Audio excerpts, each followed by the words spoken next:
তোমাদের সবাইকে জানাই স্বাগত। আগের ভিডিওতে আমি তোমাদের নবম শ্রেণী ভৌত বিজ্ঞানের অধ্যায় ভিত্তিক যে সেকেন্ড সামারটিভের যে এক্সাম পরীক্ষাগুলো হবে, যেখান থেকে তোমাদের সেই অধ্যায় ভিত্তিক আমি বড় প্রশ্ন মানে 2 আর 3-এর প্রশ্ন দিয়েছিলাম। প্রথম দুটো তোমাদের দিয়েছিলাম মৌলের ধারণা আর পদার্থের গঠন ও ধর্ম। আজ আমি তোমাদের করাবো দ্রবণ, অ্যাসিড, ক্ষার ও লবণ আর কার্যক্ষমতা শক্তি। চলো শুরু করা যাক। তাহলে দ্রবণ থেকে কি কি দেখো, 2 আর 3-এ বলছে শ্রব্যতা কাকে বলে, এর একক কি। 2 হচ্ছে কোলয়ন ভি দ্রবণ কাকে বলে, উদাহরণ দাও। 3 প্রকৃত দ্রবণ ও কোলয়ন ভিড়ের দ্রবণের মধ্যে পার্থক্য লেখো। 4 টিনতাল প্রবাহ কাকে বলে। 5 ইমালশন কাকে বলে আর ইমালশন কারক বলতে কি বোঝো। পরের প্রশ্ন কি, দ্রবণ হিসেবে কেরোসিন ও অ্যাসিটোনের ব্যবহার লেখো। 7 ব্রাউনির গতি কি, এই গতি কিভাবে সৃষ্টি হয়। 8 দ্রাব্যতার সংজ্ঞায় উষ্ণতার উল্লেখ থাকে কেন। 9 লাইকার অ্যামোনিয়া বোতলে ছিপি খোলার আগে বোতলটি ঠান্ডা করা উচিত কেন। 10 কোন দ্রবণের পিএইচ বলতে কি বোঝো। এবার আমরা পরের অধ্যায় চলে আসব। পরের অধ্যায় কি, অ্যাসিড, ক্ষার ও লবণ। পরের অধ্যায়ের প্রশ্ন কি দেখো, একের দাগে সংজ্ঞা দাও। কয়েকটি সংজ্ঞা আমি একসাথে দিয়েছি।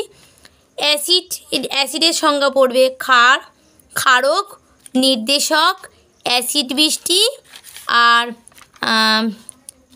পিএইচ স্কেল, এইগুলো কাকে বলে মানে সংজ্ঞা করবে। পরেরটা অম্লরাজ বা অ্যাকোয়ার বিচিয়া কাকে বলে, এর ব্যবহার লেখো। 3 ধূমায়নমান নাইট্রিক অ্যাসিড কাকে বলে।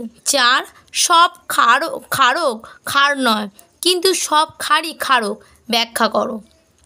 5 স্টোন ব্যানমার কি। 6 অ্যান্টাসি কাকে বলে। 7 শিল্পক্ষেত্রে হাইড্রোক্লোরিন, যার সংকেত হচ্ছে HCl, নাইট্রিক MnO3 ও সালফিউরিক M2SO4 অ্যাসিডের ব্যবহার লেখো।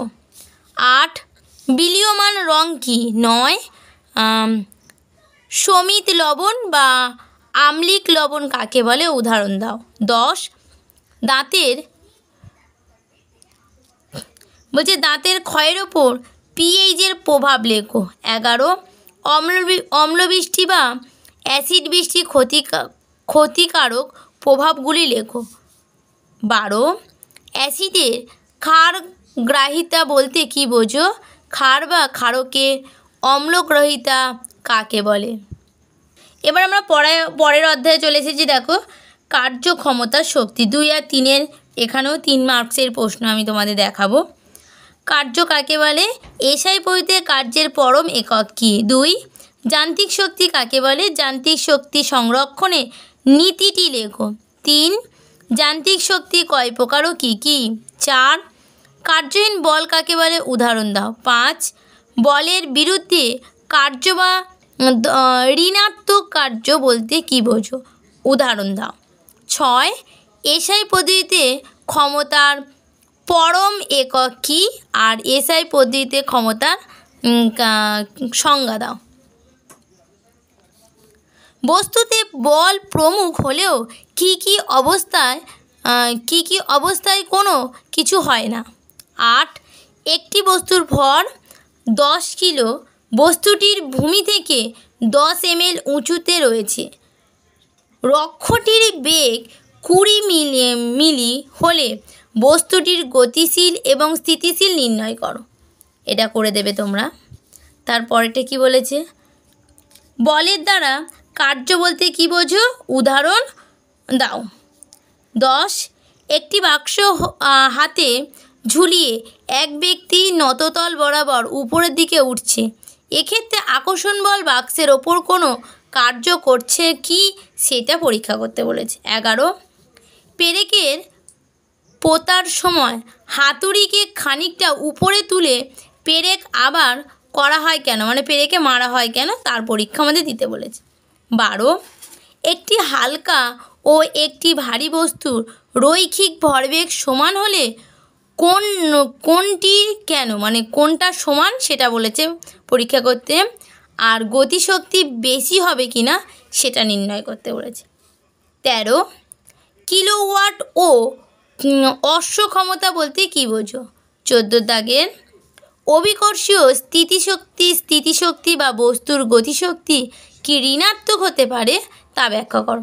আজ তোমাদের আমি ভৌতবিজ্ঞানের পুরো 3 ও 2 প্রশ্ন সব করে দিলাম। ভৌতবিজ্ঞানে যেহেতু তোমাদের কাটা কাটা প্রশ্ন আসে, কোনো বড় প্রশ্ন সেভাবে আসে না, আশা করছি তোমরা এখান থেকে পেয়ে যাবে। পরের দিন আমি তোমাদের অন্য কোনো সাবজেক্টে সাজেশান নিয়ে চলে আসবো। যদি তোমাদের ভিডিওটা ভালো লাগে থাকে একটা সাবস্ক্রাইব লাইক অবশ্যই করে দেবে, আর ফেসবুক থেকে দেখলে একটা ফলো করে দেবে।